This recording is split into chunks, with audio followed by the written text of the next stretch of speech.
أعوذ بالله من الشيطان الرجيم.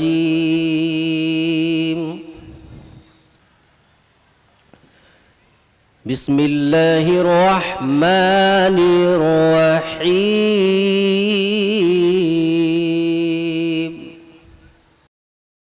خطیب ملت، شیر اسلام، محبوب الملت حضرت مولانا عبدالعلی صاحب فاروقی محتمم دارالعلوم فاروقیہ کاکوری لکھنؤ، اس شعر کے ساتھ حضرت کو دعوت خطابت دے رہا ہوں کہ عزائم کو سینوں میں بیدار کر دے، عزائم کو سینوں میں بیدار کر دے، نگاہ مسلمان کو تلوار کر دے، جوانوں کو سوزے جگر بخش دے، میرا عشق میرے نظر بخش دے۔ اور میں حضرت سے اس شعر کے ساتھ کہ شراب کہن پھر پلا ساقیہ، شراب کہن پھر پلا ساقیہ، وہی جام گردش میں لا ساقیہ، میرے پر کو جگنو بنا کر اڑا، میری خاک کو جگنو بنا کر اڑا۔ حضرت اپنے خطاب سے ہم سب کو مستفید فرمائیں۔ ہمارے عزیز بھائی مولانا محبوب صاحب نے مجھ سے ایک مطالبہ کیا ہے، ایک شعر کے ذریعے وہ شعر میں کہا جو یہ کہنا چاہتے ہیں، میں نے سمجھا، مگر عید ہوئی ذوق والے شام ہوئی۔ مسئلہ یہ ہے کہ اگرچہ بادل ناشاد ہیں ہم، اگرچہ بادل ناشاد ہیں ہم، اسیر پنجے صیاد ہیں ہم،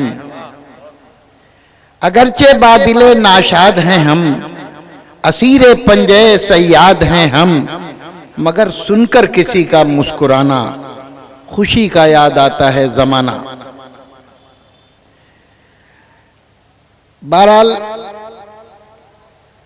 یہ تو ہمارے عزیزوں، یہ مولانا مفتی احمد اللہ صاحب اور ان سے بڑھ کر ان کے بڑے بھائی مفتی اجود اللہ صاحب، میں بھی ان کا شکر گزار ہوں، آپ سب لوگوں کو بھی شکر گزار ہونا چاہیے کہ میں اب کچھ عمر اتنی زیادہ نہیں ہو گئی کہ میں سفر نہ کر سکوں، مجھ سے بڑی عمر کے لوگ ماشاءاللہ سفر کر رہے ہیں اور جاتے ہیں، گھٹنوں اٹھنوں کا درد، کچھ ایسی تکلیفیں ہیں کہ بالکل سفر ختم ہو گیا، اور میں نے ان سے بس یہی معذرت کی تھی کہ مجھے چھٹی دے دیجئے، لیکن بس انہی نے سارے راستے بند کر دیے۔ مختصر بات یہ، مجھے ابھی اسی وقت واپس بھی جانا، بہت تھوڑا سا وقت ہے، ان کی طرف سے تو کوئی پابندی نہیں، لیکن میری ٹرین کی طرف سے پابندی ہے، اس لیے کوئی لمبی بات نہ کر سکوں گا، اور اس جلسے کے ناظم ہم اپنے بھائی مولانا محبوب صاحب سے بھی معذرت چاہتے ہیں کہ ان کی فرمائش کی مکمل طور پر تو تعمیل نہ ہو پائے گی، لیکن کچھ کوشش کی جائے گی انشاءاللہ۔ توفیق اللہ تعالیٰ توفیق دے، میں مختصر سے وقت میں اللہ کام کی بات کہلوا دے۔ میرا مسئلہ یہ ہے کہ جو انہی نے فرمائش کی اس تعلق سے میں کہوں کہ ہم مدح صحابہ کا مشن لے کے چلے ہیں، ہم مدح صحابہ کا مشن لے کے چلے ہیں، آنکھوں میں مدینے کا چمن لے کے چلے ہیں، کونین پہ چھا جائے گا پیغام صحابہ، کونین پہ چھا جائے گا پیغام صحابہ، ہم صبح کے سورج کی کرن لے کے چلے، واہ بہت خوب، کیا بات، ہم صبح کے سورج کی کرن لے کے چلے، اور اللہ کے نبی صلی اللہ تعالیٰ علیہ وسلم کی برکتیں دیکھیے، اور نبی کے چہیتوں اور نبی کے دلاروں کی قسمتوں کی بلندیاں دیکھیے۔ کہ ان کے اپنے، ان کے چاہنے والے، ان سے محبت کرنے والے، ان پر محبتوں کے ڈونگرے نچھاور کرنے والے، ان کی جوتیوں سے اپنی قسمتیں سنوارنے والے، تو ان کو تو ملنا ہی چاہیے مقام. لیکن کیسی عجیب بات ہے، میں خانے کا محروم بھی محروم نہیں ہے، میں خانے کا محروم بھی محروم نہیں ہے، جو صحابہ کا نام لے کر ان کی شان میں گستاخیاں کرتا ہے وہ بھی بلندیاں پا لیتا ہے. ابو بکر کی عظمت کا تو اندازہ یہ کیجئے، معاویہ کے دشمنوں کا نام آ جاتے ہیں زبانوں پر. ایک ابھی جو نظم پڑھی گئی نا، میں سمجھ رہا تھا کہ وہ اس کے رخ کدھر جا رہا. میں ایک عام سی بات کہنا چاہتا ہوں کہ مولانا محبوب صاحب اور آپ حضرات کو ایک خوشخبری سناؤں. وہ یہ ہے کہ جب سمندروں میں جوار بھاٹا آتا ہے تو ہوتا یہ ہے کہ اندر کے بہت سے موتی اور جواہرات نکل کر ساحل پر آ جاتے ہیں اور لوگوں کو بہت کچھ مل جاتا ہے. اصحاب نبی اور ان میں بھی حضرت معاویہ کے سلسلے میں جو طوفان برپا ہوا تو اس کے نتیجے میں اتنی قیمتی، اتنی شاندار باتیں ہمارے علماء، ہمارے اکابر نے لکھ دی، کہہ دی کہ میں اپنی جگہ، میں اپنے بارے میں کہتا ہوں کم از کم کہ میری نظر میں اتنا زبردست ذخیرہ اتنی عمر میں نہیں آیا تھا جتنا ان 2 سال کے عرصے میں. ہر زبان، عربی میں بھی، اردو میں بھی، اور یہاں سے لے کر سوڈان تک کے خطبہ وہ زبردست خطابات کر رہے ہیں اور فضائل معاویہ رضی اللہ تعالیٰ عنہ، فضائل صحابہ بیان کر رہے ہیں. تو دشمن تو اپنی جگہ پر گالیاں دے کر خوش ہو رہا ہوگا، ہم اس لیے خوش ہیں کہ تمہاری اڑائی ہوئی خاک کی وجہ سے نبی کی اصحاب کی عظمتیں نکھر کر سامنے آ گئیں. بہت خوب. اب اس تعلق سے بہت دو ٹوک انداز میں مختصر طور پر کچھ باتیں عرض کرنا چاہتا ہوں کہ ظلمت زادے، ظلمتوں میں جینے والے، روشنیاں آئیں گی تو ظاہر ہے کہ ان کی تو موت ہوئے گی. متنبی نے کہا تھا، ہمارے علماء کرام سمجھ رہے ہیں، طلبہ بھی سمجھ لیں گے کچھ، اور سب کو سمجھانا بھی نہیں. ذرا بہت صاف صاف بات کہہ دی متنبی نے کہ وَتُنْكِرُ مَوْتَهُمْ وَأَنَا سُهَيْلٌ، وَتُنْكِرُ مَوْتَهُمْ وَأَنَا سُهَيْلٌ طلعت بموت اولاد الزنائی. سہیل ستارہ ہوتا ہے، ستاروں کی گردش ستارے ہیں، تو سہیل ستارہ جب طلوع ہوتا ہے تو کہتا ہے متنبی کہ وہ تم ان کی موت کا انکار کر رہے ہو، حالانکہ میں سہیل ستارہ طلوع ہو گیا ہوں اور میرے طلوع ہوتے ہی اولاد زنا کی موت ہو گئی.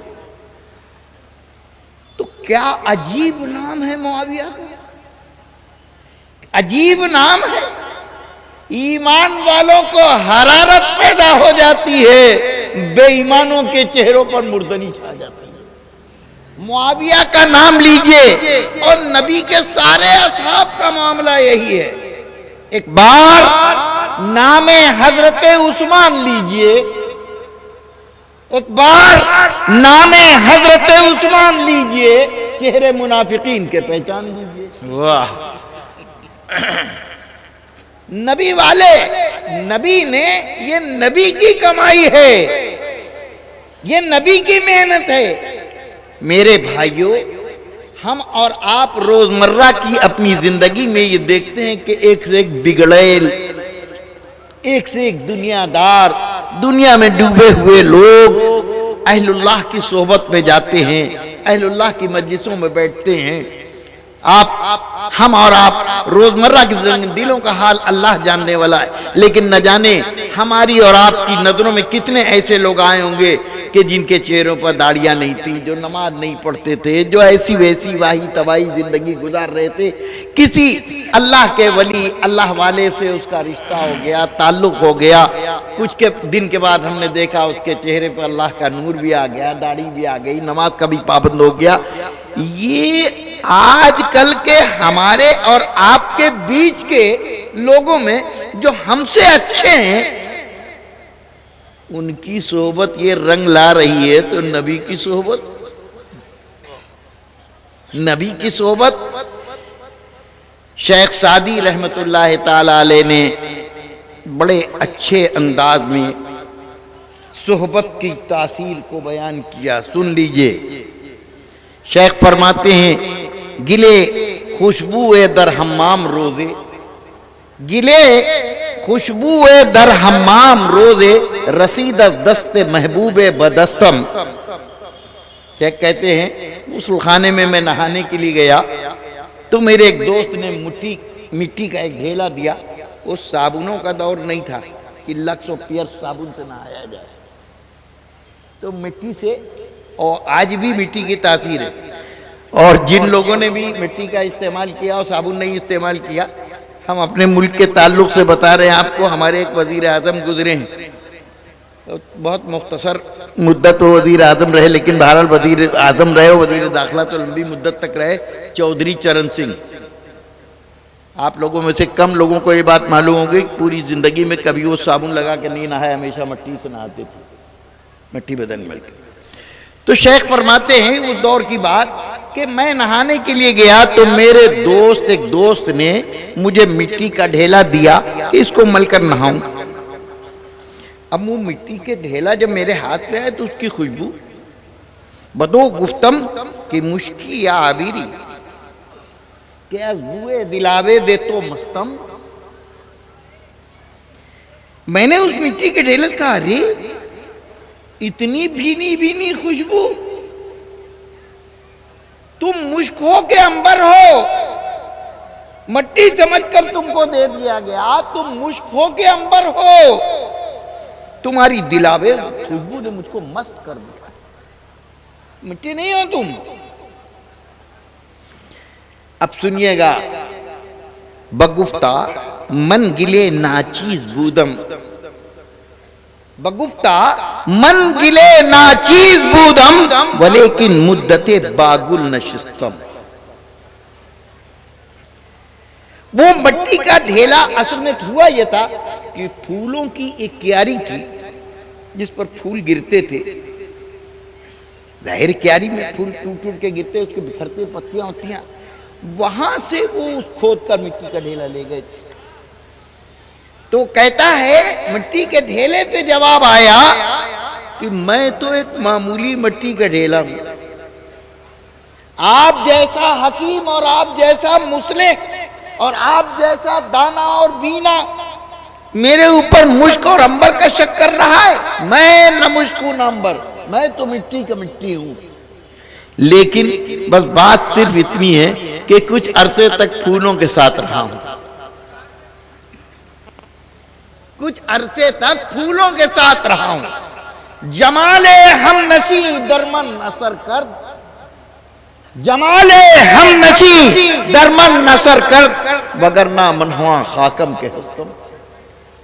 میرے ساتھی، میری سنگت جس کی مجھ کو نصیب ہوئی، اس کے حسن اور اس کے جمال اور اس کی خوشبو نے میرے اندر اثر کر دیا۔ میں تو مٹی کا مٹی ہوں، وہی مٹی کا ڈھیلا ہوں، مگر رنگ صحبت کا آیا میرے اندر۔ بات کیا تھی؟ یہ مٹی کھود کر کیاری سے لائی گئی تھی جس پر پھول کی پتیاں گرتی تھیں۔ جس مٹی کے اوپر پھول کی پتیاں گریں، اس مٹی میں ایسی خوشبو رچ بس گئی کہ شیخ سعدی جیسے مصلح اور فرزانے کو شک ہونے لگا کہ یہ مٹی نہیں، مشک ہے یا عنبر ہے۔ اور وہ سینے جن کے اوپر 23 برس تک انوار گرے ہو جناب محمد رسول اللہ صلی اللہ تعالی علیہ وسلم کے، وہ محروم کے محروم رہ جائیں گے، محروم کے محروم رہ جائیں گے۔ کسی بے ایمان کا یہ عقیدہ ہو تو ہو، ہم ایمان والوں کا یہ عقیدہ نہیں ہو سکتا، ہم اپنے نبی کی صحبت کو بدنام نہیں کر سکتے۔ کس منہ سے نکلتا ہے، کس قلم سے لکھا جاتا ہے کہ صحابہ میں منافق تھے، صحابہ میں فاسق تھے؟ اے بد نصیبوں، خدا جب دین لیتا ہے تو عقلیں چھین لیتا ہے۔ سنیے گا، اختلاف کرنے والوں نے اختلاف کیا، بڑے زور و شور سے اختلاف کیا کہ صاحب ہمارا ایمان، ہمارا نہیں، بہت لمبی تاریخ ہے۔ میں صرف آپ حضرات کے سامنے عنوانات پیش کر رہا ہوں۔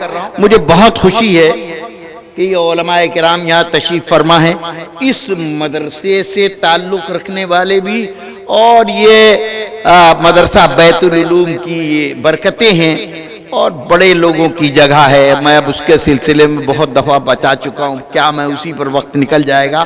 بہرحال نسبتیں ہیں تو اس کے طفیل میں اور بہت سے علماء اہل علم موجود ہیں۔ مجھے بہت اچھا لگ رہا ہے، اشاروں ہی میں صحیح، تفصیل میں نہ صحیح، لیکن اشاروں میں بات ہو جائے، اہل علم سمجھتے ہیں، اور انشاءاللہ فائدے کی باتیں ہوں گی اور فائدہ ہوگا۔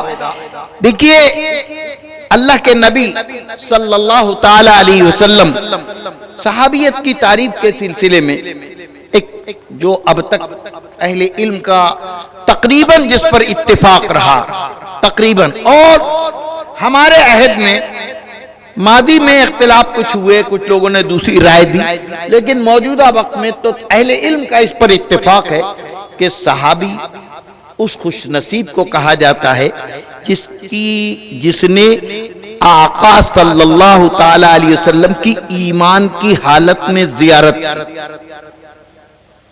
چاہے وہ ایک دن کے لیے ہو، ایک گھنٹے کے لیے ہو، ایمان کے ساتھ۔ اور پھر دوسری شرط اور ہے، اس میں کسی کا اختلاف نہیں، وہ یہ کہ ایمان ہی پر موت بھی ہوئی ہو۔ خالی زیارت ہو گئی اور موت ایمان پر نہیں ہوئی تو اس کو کوئی صحابی نہیں کہتا۔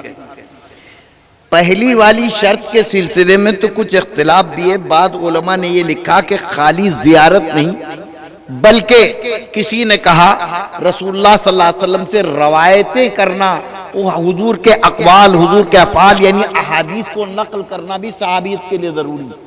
بعض حضرات نے یہ قید لگائی کہ مختصر نہیں بلکہ لمبی صحبت ہونا ضروری ہے۔ یہ سب ایک علمی بحثیں ہیں، لیکن کسی نے بھی یہ نہیں کہا کہ جس کی موت ایمان پر نہ ہوئی ہو وہ صحابی، وہ جاہل ہے نا، جاہل ہے نا۔ چند جاہلوں کے بیچ میں کوئی ایک یہ کہہ دے کہ میں سب سے بڑا علامہ ہوں تو اسے یہ نہیں معلوم یہ دنیا تمہارے بھٹ کے باہر بھی ہے، تم ہی نہیں ہو۔ یہ کہو کہ فلانا صحابی فاسق ہو گیا، فلانا صحابی منافق تھا، اے بدنصیب وہ صحابی ہے کہاں؟ پھر جو منافق ہو وہ صحابی ہے کہاں؟ جس کی موت ایمان پر نہ ہوئی وہ صحابی ہے کہاں؟ کس نے کہہ دیا صحابی؟ کس نے کہہ دیا؟ صحابی ہونے کے لیے ایمان پر موت ہونا ضروری ہے۔ لفظوں کی حرمتوں کو پامال کرتے ہو، لفظوں کی حرمتوں کا مذاق اڑاتے ہو، اسلامی اصطلاحات سے کھیلتے ہو۔ اللہ کی غیرت تو نہ للکارے کوئی، اللہ کے نبی صلی اللہ تعالی علیہ وسلم کی پونجی اور ان کی کمائی کو کوئی ٹیڑھی نگاہ سے نہ دیکھے. اللہ اپنے نبی کی پونجی کو ضائع نہیں ہونے دے گا. صحابہ کے پاس اپنا کچھ بھی نہیں تھا، کچھ نہیں تھا. وہ صحابیوں کا معاملہ کیا تھا؟ صورتحال یہ ہے کہ آپ ایک کمرہ ہے، ایک دیوار کے اوپر لال رنگ کا آئینہ لگا دیجئے. لال آئینہ ہو، اس پر لال رنگ دیجئے اس کو، یہ لال کاغذ چڑھا دیجئے، اس کے اوپر پنی، بغل والے پر پیلے رنگ کی، اس کے بغل والے پر نیلے رنگ کی، ایک طرف ہرے رنگ کی. اب قد آدم آئینہ ہے، آپ ہرے والے آئینے کے سامنے کھڑے ہوں گے، کپڑے پہنے ہیں سفید، لیکن آپ کو اپنے کپڑے ہرے نظر آئیں گے جی. اور ہٹ کر لال والے آئینے کے پاس آئیں گے، کپڑے آپ کے سفید ہیں لیکن لال نظر آئیں گے، ہے نا؟ پنی ہٹا دیجئے تو سفید نظر آئیں گے، پنی لگی ہے تو لال نظر آ رہے ہیں. کپڑے سفید ہیں لیکن لال والے آئینے کے سامنے کھڑے ہوئے تو لال نظر آنے لگے، ہرے آئینے کے سامنے کھڑے ہوئے تو ہرے نظر آنے لگے، نیلے آئینے کے سامنے کھڑے ہوئے تو نیلے نظر آنے لگے، پیلے آئینے کے سامنے کھڑے ہوئے تو پیلے نظر آئے. حقیقت تو یہ ہے کہ وہ سفید رنگ کے کپڑے ہیں.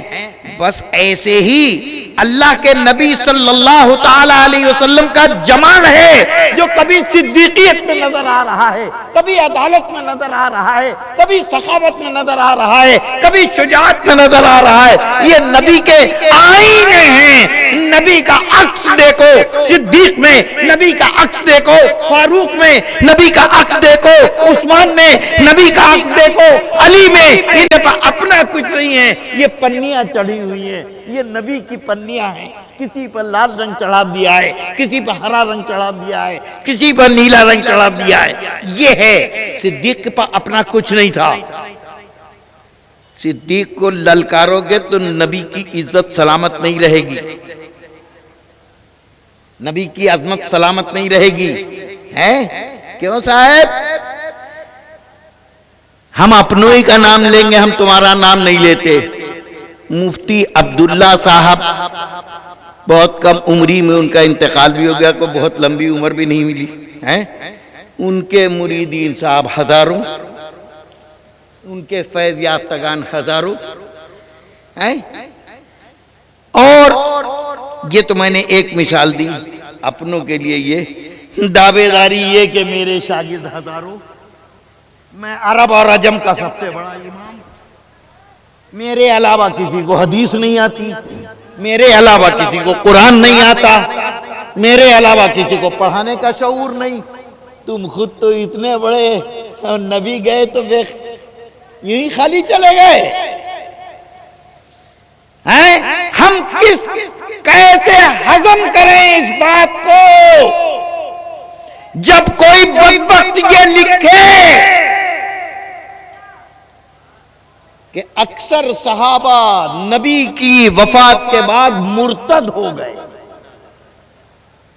لکھی ہوئی کتاب موجود، اور دوسرے اچھے مصنف کی کتاب میں اپنے بڑے بھائیوں کی طرح تحریف کر دی. انہوں نے قرآن میں تحریف کی تھی، انہی نے قرآن میں تحریف نہیں تھی، کچھ الٹ پلٹ کیا، آدھا کام اس میں کیا، آدھا کام حدیث میں کر دیا، شامل ہو گئے.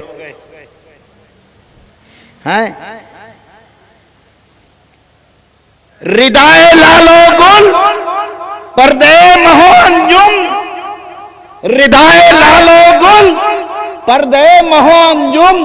جہاں جہاں یہ چھپے ہیں عجیب عالم، جہاں جہاں یہ چھپے ہیں عجیب عالم ہے. تم لباس بدل بدل کے آؤ گے تو کیا ہم تمہیں پہچانیں گے نہیں؟ تم لباس بدل بدل کے ہم تمہیں پہچانیں گے نہیں؟ ہم خوب پہچانتے ہیں، ہم خوب پہچانتے ہیں. آج کل ایک فتنہ پھیلا ہوا ہے، وہ اس فتنے نے مرے ہوئے سانپوں کو بھی نئی زندگیاں دے دی. ہاں مار دیے گئے تھے جو، وہ سانپ پھر سے انگڑائیاں لے رہے ہیں. مگر ان سانپوں کو بھی سمجھنا چاہیے کہ ابھی تمہارا پھن کچلنے والے موجود ہیں. اٹھنے کی کوشش نہ کرنا، اٹھنے کی کوشش نہ کرنا، ورنہ ایسا پھن کچلا جائے گا کہ پھر اٹھ بھی نہ پاؤ گے. اللہ کے نبی کی محنتیں ضائع نہیں جائیں گی، یہ دین قیامت تک رہے گا. نبی محنت کر کے گئے ہیں. نبی کا دین اتنی آسانی سے مٹنے والا نہیں ہے، اور نبی والوں کے مٹانا اتنا آسان ہے. خوب سمجھ لیجئے ایک بات صحابہ کرام رضوان اللہ تعالی علیہ مجمعین کے تعلق سے. اس سے بڑی سند کیا چاہیے؟ تم تاریخ کے صفحات کو الٹ پلٹ کر بتا رہے ہو. آؤ ہم تم کو قرآن پیش کر رہے ہیں تمہارے سامنے، سنیے گا. وقت کم ہے اس لیے بہت تفصیل میں نہیں جاؤں گا. جب مسلمان فوجیں غیر مسلمین سے، مشرکین سے، اسلام دشمنوں سے ٹکراتی ہیں اور پھر دشمنوں سے مال حاصل ہوتا ہے تو دو طرح. کبھی ایسا ہوتا ہے کہ مسلمان فوجیں باقاعدہ ٹکرا کر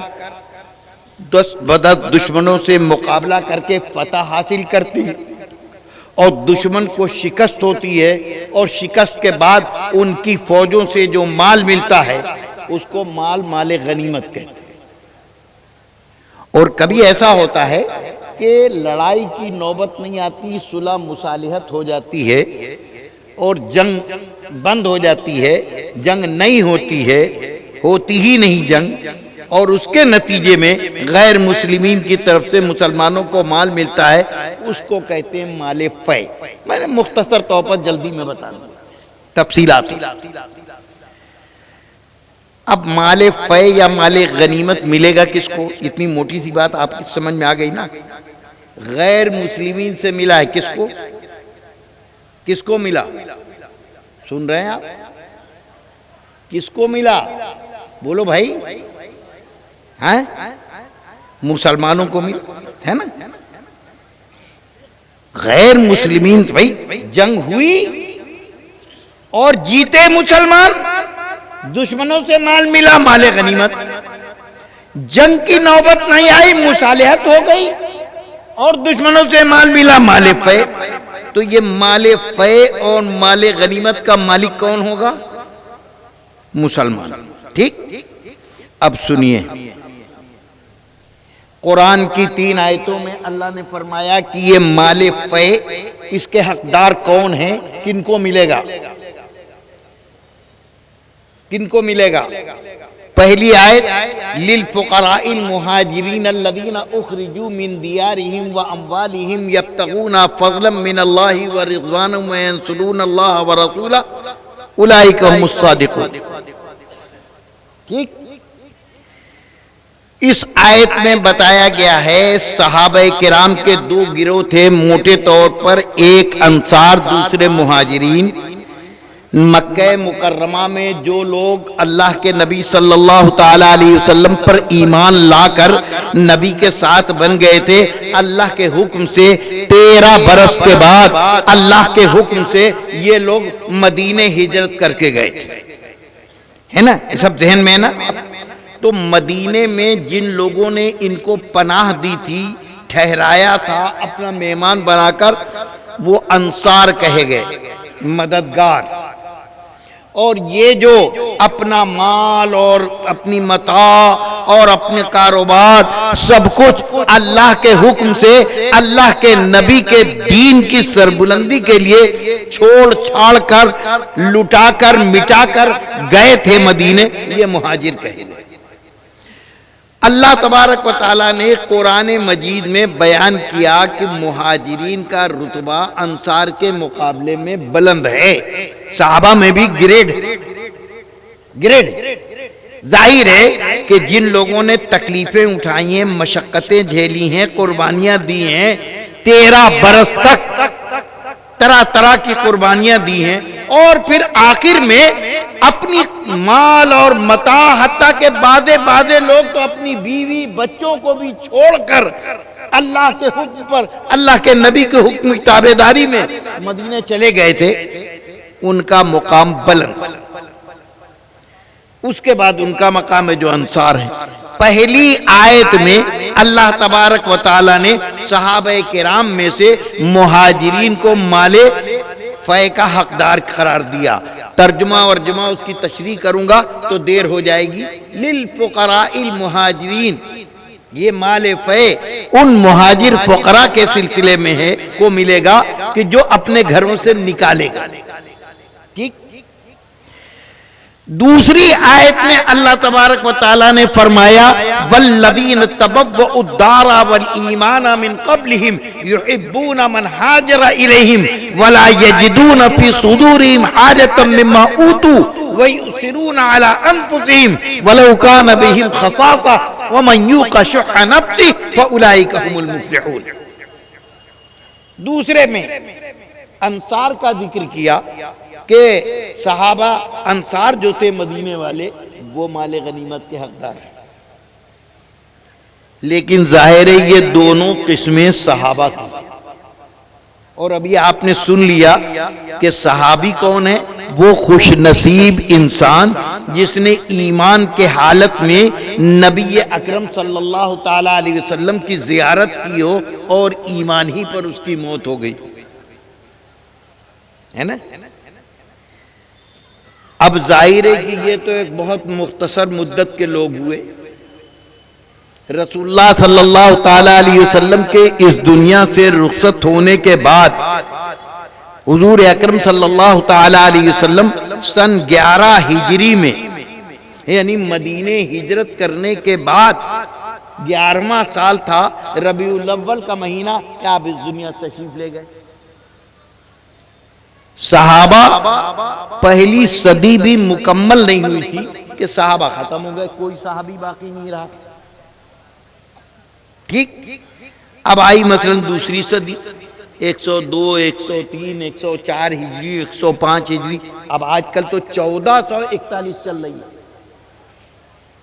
تو 151، 141، 241، 341، 441 مسلمان تو اس وقت بھی رہے نا۔ جہاد کا سلسلہ بند تو نہیں ہوا نا۔ اب صحابہ کے بعد اگر مال غنیمت حاصل ہو، صحابہ کے بعد اگر مال فے حاصل ہو تو کس کو ملے، کون حقدار ہے، یہ بھی تو بیان ہونا چاہیے۔ قرآن تو قیامت تک کی ہدایت اور رہنمائی کے لیے ہے۔ آپ بھی ایمان رکھتے ہیں قرآن پر، آپ بھی مسلمان۔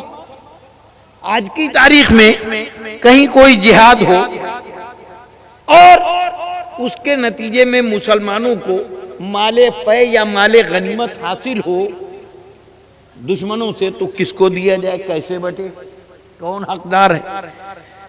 صحابہ کی تو دونوں قسمیں ہو گئیں۔ اللہ نے کہہ دیا مہاجر صحابہ کو ملے گا، انصار صحابہ کو ملے گا۔ اب صحابہ کے بعد اللہ کا فیصلہ، غور سے سنیے گا، اللہ کا فیصلہ۔ اللہ نے یہ نہیں کہا کہ صحابہ کے بعد نبی پر ایمان لانے والوں پر، سچے دل سے قرآن پر ایمان لانے والوں پر، سچے دل سے نبی کے اوپر ایمان لانے والوں پر، سچے دل سے کلمہ پڑھنے والوں کو یہ مال غنیمت ملے گا۔ والذین جاؤوا من بعدہم، اب شروع ہو رہی بات۔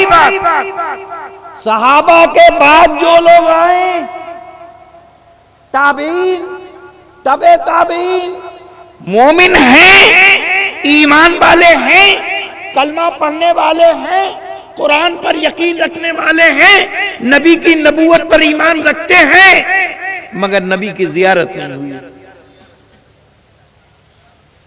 اب تابعین، تبع تابعین، ان میں ایک سے امام ابو حنیفہ بھی ہیں، امام شافعی بھی ہیں، امام احمد بن حنبل بھی ہیں، امام مالک بھی ہیں، اور اور ان کے بعد ان سے پہلے کے دور سے لے کر امام بخاری، امام ترمذی اور فلاں اور فلاں فلاں آج تک سب اسی میں ہے نا. کسی کی نبی کی زیارت تو کسی کو ہوئی نہیں.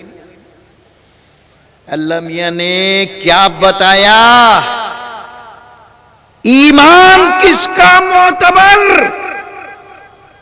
مال پے کا حقدار کون؟ یہ بات پکی ہو چکی کہ مومن. اب اللہ میاں بتا رہے ہیں مومن کون؟ کون مومن؟ جو اپنے کو مومنین کہتے بے ایمان. ہاں، بے ایمانی کا نام ایمان رکھ دیا جی. مومنین خبثائے ملت نام مومن رکھ دیا. تو نام رکھ دینے سے ہو جائے گا، نام رکھ دینے سے. اللہ فرما رہے ہیں سنیے، سند لے کر آؤ، ایمان کی سند لے کر آؤ. ہم تم سے یہ نہیں کہتے کہ تم کلمہ پڑھنے والے ہو، ہم تم سے یہ نہیں کہتے کہ تم نماز پڑھنے والے ہو، ہم تم سے یہ نہیں کہتے کہ نبی کے عشق میں دم بھرنے والے ہو، نبی سے محبت کا دعویٰ کرنے والے ہو. نہیں.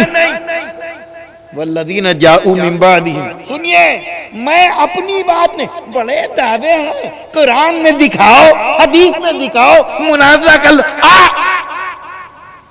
سامنے تجھ کو بتا دوں میں تقدیر امم کیا ہے.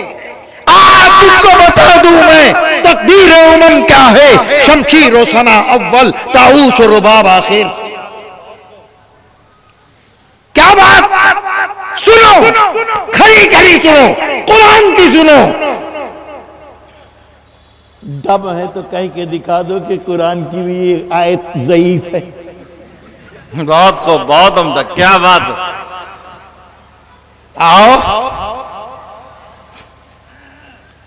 آؤ بتائیں. اللہ طے کر رہا ہے، اللہ طے کر رہا ہے صحابہ کے بعد.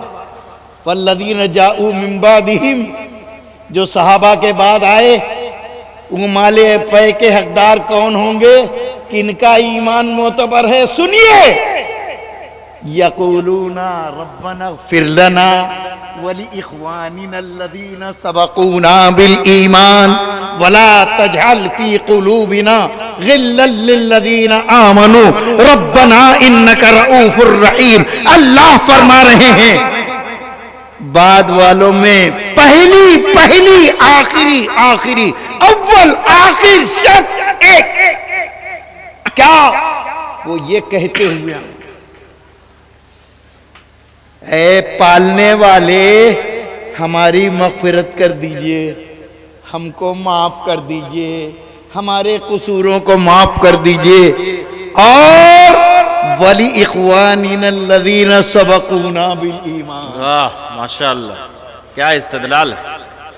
جی، تابعین سے پہلے ایمان میں سبقت کرنے والے کون؟ صحابہ ہی تو ہیں. جی. اللہ میاں نے کیٹیگری بتائی تھی. اللہ میاں کہہ رہے ہیں کہ فلانے محدث آدم سے پوچھ لینا، فاسق تو نہیں ہے کوئی. کیا بات. اب اللہ میاں کو بھی لقمہ دے دو کہ آپ سے غلطی ہو گئی. بڑا بھائی تو کہی چکا کہ غلطی ہو جاتی ہے، بدا ہو جاتا ہے، تو بھی کہہ دے.